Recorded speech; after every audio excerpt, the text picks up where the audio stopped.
Let me turn to Mr. Nadkarni from Tata Group. So to see the other side of the spectrum, the private sector. Tata Group is active all over the world, and it's working together with lots of companies all over the world. So I would like to ask you, like you are more and more engaged in low-income countries as well, and you are a world leader in providing affordable products for the middle classes around the world.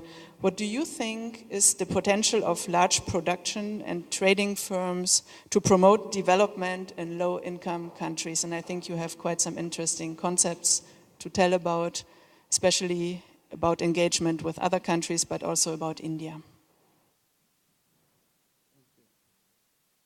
Well, the Tata Group has been a kind of global company right from the beginning, as it brought in a lot of industrial revolution to India and tried to look at another way or a Tata way to implement those ideas like Tata Steel, power, chemicals, and fundamental, institutions of fundamental research in science and sociology. So we have a certain amount of, give and take of knowledge as well as resources from various countries. That has largely brought out a business model which sort of trains you to govern yourself in a manner that you learn to work with people rather than for or at people. And by that I mean that governance is entirely consensus based, extremely transparent. And you look at any country that you work for, starting with India because it was required most there, with a view that you have got to empower the people, the local people, and you have to see how the core competencies of a business model go into the community. Because you are a business, you are not a development organization, you are not a development bank, you are business. So through business, through the modes of business and supply chains, how would you imaginatively include the locals? For instance, at the very beginning on the DNA of our vision, the founder said that community is central to the stakeholders of our companies and not as a kind of a periphery. So people are central was the first thing. And therefore our ownership really started with becoming, was based on trusteeship, which is the individual is never the owner of the company. And therefore, the ownership and governance moves down the supply chain, and we look at partners as long-term stakeholders and owners of our business. That's how the business is designed. That's how supply chains and manufacturing is designed. If you see some of our very, very old products, 80% used to be manufactured inside, but today 80% of nano is being produced outside. This whole paradigm shift has happened because of the context. Earlier it was internalized because we could get people within, employ them and train them, but today we think we need to empower them. Now having said that, in every country we have a proper nodal agency or a nodal company. Like we have Tata International in South Africa. Then we take this extension of ownership and governance within the companies we work with or the companies we have put in. There is a kind of deep employee engagement in such a way that in principle, not less than 70% of the locals will be employed in each company, which is a kind of a mandate for us. And only when there is some kind of an expertise that we take people from outside, and that also for a shorter duration, because we have a program of each one teach one. So a role is supplemented by a localite who has to then take on from there. Then we have similar supplier engagement program. But I would like not to really go into the details of the programs which are available on our websites, but just to give you an example. ECS, for example, has taken up, as you said, it starts small.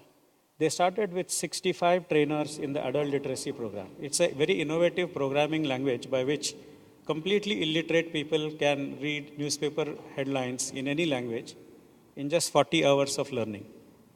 In India, the whole literacy mission has gone up, galloped 30 times over. So we are trying to experiment this, but what we have thought is we have trained a small number of 65 people who have undertaken locally then a target of 50,000 a year to see that wherever there are literacy issues, not only in South Africa but in other countries where they can partner, they will go on. So we will create small nucleus of expertise that will teach the other. Titan jewelry, for example, we took about 25 jewelers from Africa and trained them in our places and sent 5 of ours with those 20 back.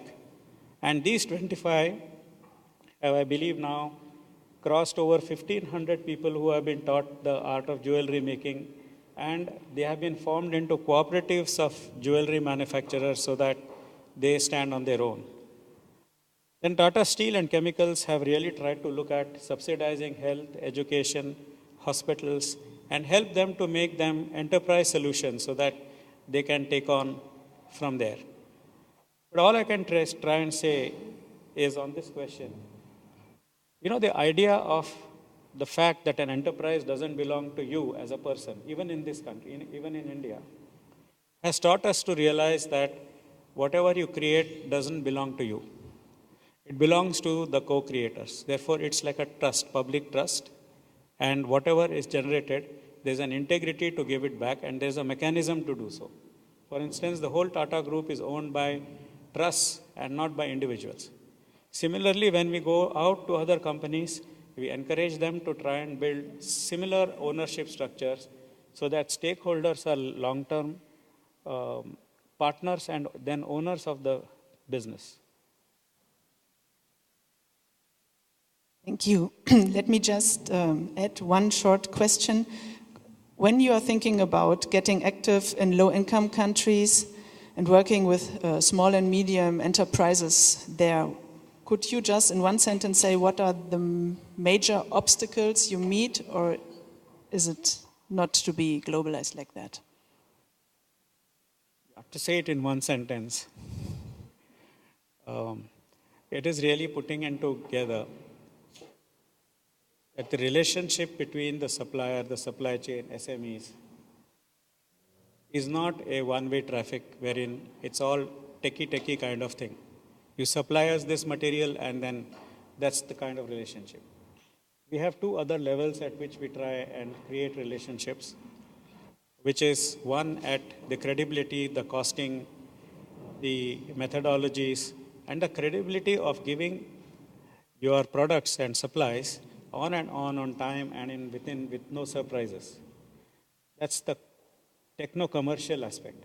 But then there is another thing that we have done something for ourselves, so we share, and they have done, and there are some case studies written by Oxford on how Toyota and suppliers, Tata and suppliers, and now Jaguar and suppliers are trying to involve SMEs. The third level is missing everywhere else except this particular case, wherein we look at what we call a Tata way of doing things. It's about some processes and procedures. We can go into details if somebody wants. And there's a Tata-ness or behavioral aspect of doing this. Now, there is no red book, blue book to tell me what to do, but 30 years ago when I was a supply chain manager, it was my job to see that all the SMEs have got the technology they need, the machinery, the tools, jigs, fixtures, everything they need. Otherwise, I change my condition of supply on my budget and give it to them and see that they're empowered. I have to look after the training of some employees there. So while we have training for our employees, they are included in it. So that is the last layer of relationship building, which is really the essence of sustainability. Line over. Thank you.